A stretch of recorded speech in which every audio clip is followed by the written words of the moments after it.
بسم اللہ الرحمن الرحیم نحمدہ ونصلی ونسلم علی رسول الکریم۔ یکم محرم الحرام حضرت عمر رضی اللہ تعالیٰ عنہ کی شہادت کا دن ہے۔ حضرت عمر رضی اللہ تعالیٰ عنہ شہید ہونے سے پہلے یہ دعا فرمایا کرتے تھے کہ اے اللہ مجھے موت شہادت کی عطا فرما اور مدینہ شریف میں عطا فرما۔ ایک دفعہ حضرت حفصہ رضی اللہ نے ان سے پوچھا کہ آپ کی یہ دونوں تمنائیں کیسی پوری ہوں گی کہ آپ مدینہ شریف میں بھی رہیں اور شہید بھی ہو جائیں؟ تو حضرت عمر رضی اللہ نے فرمایا کہ اللہ سے بعید نہیں ہے۔ آخر کار اللہ تعالیٰ نے حضرت عمر رضی اللہ تعالیٰ عنہ کی یہ دعا یکم محرم الحرام کو پوری فرمائی۔ پہلے ہم ایک نظر حضرت عمر رضی اللہ تعالیٰ عنہ کے فضائل پہ ڈالتے ہیں۔ حضرت عمر رضی اللہ تعالیٰ عنہ جب اسلام نہیں لائے تھے تو حضور پاک صلی اللہ علیہ وسلم کے سخت ترین دشمنوں میں سے تھے، اور ایک رات حضور پاک صلی اللہ علیہ وسلم نے مسلسل یہ دعا فرمائی کہ اللہ ابو جہل جس کا نام حشام تھا اس کے ذریعے سے یا عمر ابن خطاب کے ذریعے سے مسلمانوں کو عزت عطا فرما۔ واقعہ یوں ہوا کہ ابو جہل بن حشام نے اپنے تمام ساتھیوں سے ایک دن کہا کہ جو آدمی حضور پاک صلی اللہ علیہ وسلم کو قتل کر کے آئے گا میں اس کو 100 اونٹنیاں انعام میں دوں گا اور 1000 اوقیہ چاندی بھی دوں گا۔ حضرت عمر رضی اللہ نے جب اسلام نہیں لائے تھے ابو جہل سے پوچھا کہ تمہاری بات پکی ہے؟ اس نے کہا بالکل پکی ہے۔ حضرت عمر رضی اللہ نے جب یہ سنا تو قتل کے ارادے سے چل پڑے۔ راستے میں چلتے ہوئے ایک آدمی ملا، اس نے کہا عمر کہاں کا ارادہ ہے؟ تو وہ کہنے لگا کہ میں محمد کو قتل کرنے کے لیے جا رہا ہوں، نعوذ باللہ من ذالک۔ تو اس آدمی نے کہا کہ ان کے کنبے سے بے خوف ہو گئے ہو کیونکہ بڑی جنگ شروع ہو سکتی ہے۔ تو حضرت عمر کہنے لگے کہ لگتا ہے تو بھی بے دین ہو گیا، اپنا دین چھوڑ کر آبا و اجداد کا دین چھوڑ کر محمد کے دین میں داخل ہو گیا ہے۔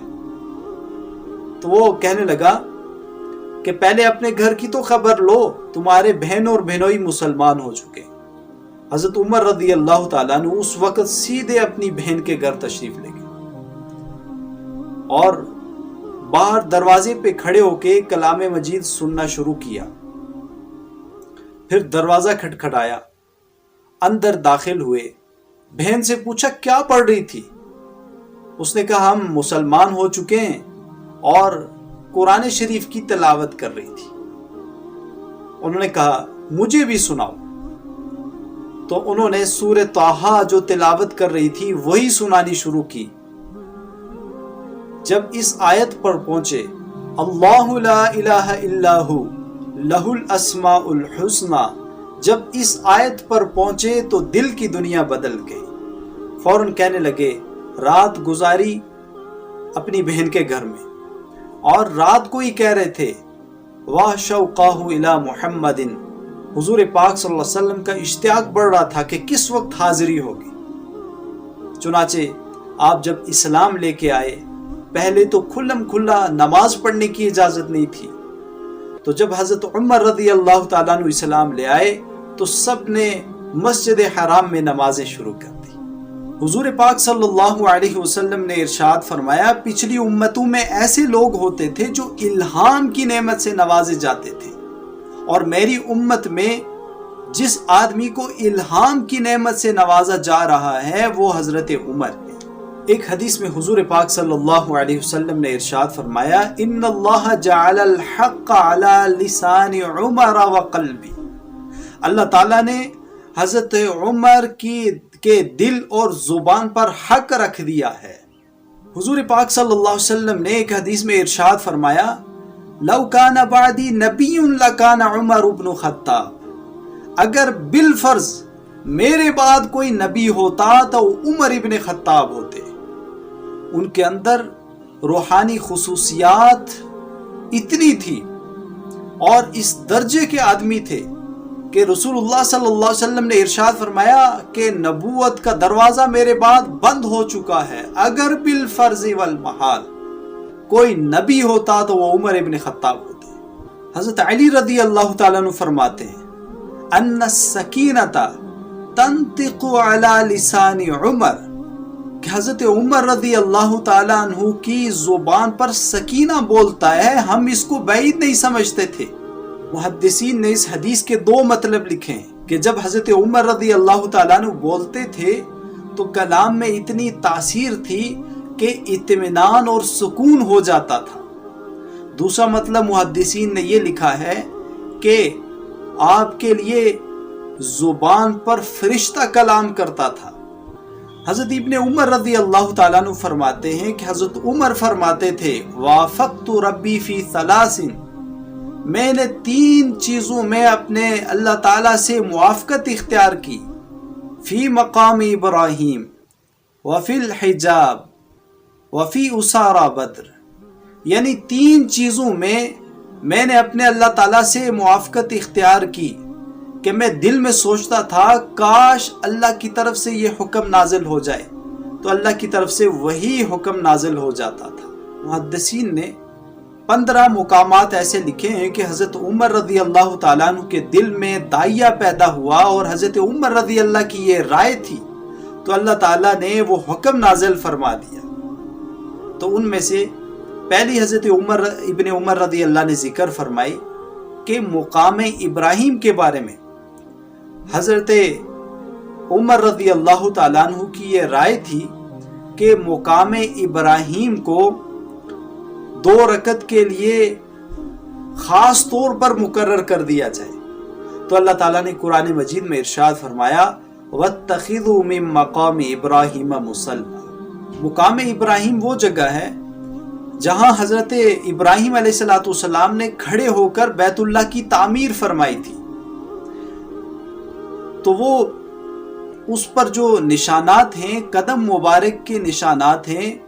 وہ معجزانہ طور پر پڑ گئے تھے اور ابھی تک وہ محفوظ چلے آ رہے ہیں۔ دوسرا فرمایا پردے کے متعلق، ابھی پردے کا حکم نازل نہیں ہوا تھا، تو حضرت عمر رضی اللہ تعالیٰ عنہ کی امہات المؤمنین کے بارے میں رائے تھی کہ کاش اللہ کی طرف سے حکم نازل ہو جائے کہ ازواج مطہرات سے پردہ ہو جائے، تو اللہ تعالیٰ نے اس بارے میں قرآن نازل فرما دیا وَإِذَا سَأَلْتُمُوهُنَّ مَتَاعًا فَاسْأَلُوهُنَّ مِنْ وَرَاءِ حِجَابٍ۔ فرمایا تیسرا حکم وہ تھا غزوہ بدر کے قیدیوں کے بارے میں کہ حضرت عمر رضی اللہ تعالیٰ عنہ کی یہ رائے تھی کہ ان سب بڑے جو اکابر مجرم ہیں ان سب کو قتل کر دیا جائے، اور حضرت ابو بکر حضرت حضور پاک صلی اللہ علیہ وسلم کی رائے تھی کہ انہیں فدیہ دے کے چھوڑ دیا جائے، تو بعد میں قرآن مجید نازل ہوا جو حضرت عمر رضی اللہ تعالیٰ عنہ کی رائے کے موافق تھا۔ حضرت عمر رضی اللہ تعالیٰ عنہ کے علم کے بارے میں حضور پاک صلی اللہ علیہ وسلم نے ایک مرتبہ صحابہ کرام کو بتایا کہ میں رات کو سو رہا تھا تو میں نے خواب میں دیکھا کہ میرے پاس دودھ کا بھرا ہوا پیالہ لایا جا رہا ہے اور میں نے خوب سیر ہو کے پیا، حتیٰ کہ اس کا اثر میں نے اپنے ناخنوں میں محسوس کیا۔ پھر جو دودھ بچ گیا تھا وہ میں نے حضرت عمر رضی اللہ تعالیٰ عنہ کو دیا۔ تو صحابہ کرام نے اس کی تعبیر پوچھی تو حضور پاک صلی اللہ علیہ وسلم نے ارشاد فرمایا علم۔ حضرت عمر رضی اللہ تعالیٰ عنہ کے دین کے متعلق حضور پاک صلی اللہ علیہ وسلم نے ارشاد فرمایا کہ میں ایک دن سو رہا تھا تو میں نے دیکھا کہ کسی کا کرتا سینے تک ہے، کسی کا کرتا تھوڑا نیچے ہے۔ حضرت عمر رضی اللہ تعالیٰ عنہ بھی لائے گئے اور ان کا کرتا اتنا لمبا تھا کہ وہ زمین پر گھسیٹ کر چل رہے تھے۔ تو صحابہ کرام نے اس کی تعبیر پوچھی تو حضور پاک صلی اللہ علیہ وسلم نے ارشاد فرمایا دین۔ حضرت عمر رضی اللہ تعالیٰ عنہ کے زمانے میں ایران فتح ہوا تو اس میں جو لوگ جنگ کر رہے تھے مجوسی، وہ جو گرفتار ہوئے تو انہیں خادم کے طور پہ مختلف صحابہ کرام میں غنیمت کے مال میں تقسیم کیا گیا اور وہ غلام بنائے گئے۔ ان میں ایک آدمی تھا جس کا نام ابو لؤلؤ مجوسی تھا اور حضرت مغیرہ بن شعبہ رضی اللہ تعالیٰ عنہ کے حصے میں آیا۔ چنانچہ اس نے حضرت فاروق اعظم رضی اللہ تعالیٰ عنہ کو شہید کرنے کا منصوبہ بنایا، تو اس نے ایک خنجر لیا جو زہر میں بار بار بجھا رہا تھا۔ پھر حضرت فاروق اعظم رضی اللہ تعالیٰ عنہ فجر کی نماز خود پڑھاتے تھے اور نماز میں لمبی لمبی قرات کرتے تھے۔ اس کے بعد ایک رات وہ مسجد کے محراب میں آ کے چھپ گیا۔ حضرت عمر رضی اللہ تعالیٰ عنہ ذی الحجہ کی 27ویں رات کو نماز فجر کے لیے جب تشریف لائے تو آپ نے تکبیر تحریمہ کہی۔ جو ہی آپ نے تکبیر تحریمہ کہی، یہ مجوسی آگے بڑھا اور حضرت عمر رضی اللہ تعالیٰ عنہ پر 3 وار خنجر سے کیے، جس سے حضرت عمر رضی اللہ تعالیٰ عنہ بے ہوش ہو کر گر پڑے۔ حضرت عبد الرحمن بن عوف رضی اللہ آگے بڑھے، آپ نے نماز مکمل کی۔ اس مجوسی نے صفوں کے بیچ سے نکلنے کی کوشش کی، لیکن صحابہ کرام کی تعداد کافی تھی اور مل کے کھڑے ہوئے تھے، جس کی وجہ سے نکل نہ سکا اور 13 صحابہ کرام کو اس نے زخمی کیا، جن میں سے 7 صحابہ کرام شہید ہو گئے۔ جب وہاں سے نکل نہیں پایا تو اس نے خودکشی کر لی۔ حضرت عمر رضی اللہ تعالیٰ عنہ کا یہ زخم بہت گہرا تھا، جب بھی کوئی چیز دے دی جاتی فوراً زخم کے راستے سے نکل جاتی، تو صحابہ کرام سمجھ گئے تھے کہ اب اس زخم سے بچنا مشکل ہے۔ تو حضرت عمر رضی اللہ تعالیٰ عنہ نے حضرت عائشہ رضی اللہ تعالیٰ عنہ کی طرف پیغام بھیجا کہ میں اپنے دونوں ساتھیوں آپ صلی اللہ علیہ وسلم اور حضرت ابو بکر رضی اللہ تعالیٰ عنہ کے ساتھ دفن ہونا چاہتا ہوں۔ آخر حضرت عمر رضی اللہ تعالیٰ عنہ کی یہ خواہش پوری ہوئی کہ شہادت بھی ہوئی اور مدینہ شریف میں بھی ہوئی۔ حضرت عمر رضی اللہ تعالیٰ عنہ نے حضرت عائشہ رضی اللہ کو پیغام بھیجا کہ اگر آپ مجھے اجازت دے دیں